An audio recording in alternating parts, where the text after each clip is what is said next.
নমস্কার, আমি অ্যাস্ট্রোলজার মনীষা শাস্ত্রী বলছি।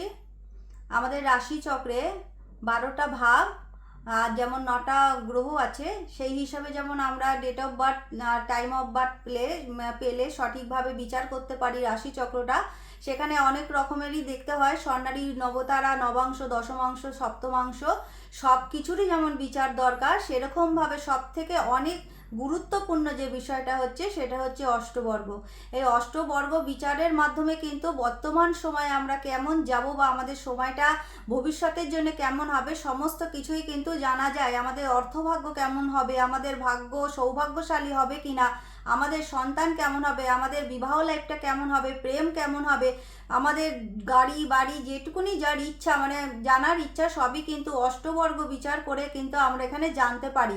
এখানে রবির যে অষ্টবর্গ এখানে রেখা হিসাবে বিচার হয়, রবির অষ্টবর্গ রেখা কিন্তু 48 থাকে, এবার চন্দ্রের আর লগ্নের অষ্টবর্গ কিন্তু 49 থাকে, আবার মঙ্গল আর শনির কিন্তু 39 থাকে, বুধের থাকে 54, আর হচ্ছে শুক্রের থাকে 52, আর বৃহস্পতির কিন্তু 56 রেখা আমরা এই অষ্টবর্গের মধ্যে পাই।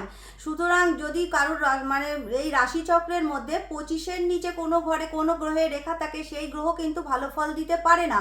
আবার এদিকে 25, আবার ষষ্ঠ অষ্টম দ্বাদশ ঘর যদি 30-এর বেশি রেখা পায়, যেই ঘরগুলো হয়তো নেগেটিভ, যদি কারোর অষ্টবর্গ ষষ্ঠে কোনো গ্রহ 30-এর বেশি রেখা পায়, সেখানে কিন্তু শরীর স্বাস্থ্য অনেক খারাপ হয়ে যায়, অর্থনৈতিক প্রচুর অর্থ বেরিয়ে যায় শরীরের পিছনে কিন্তু সেই জায়গায়।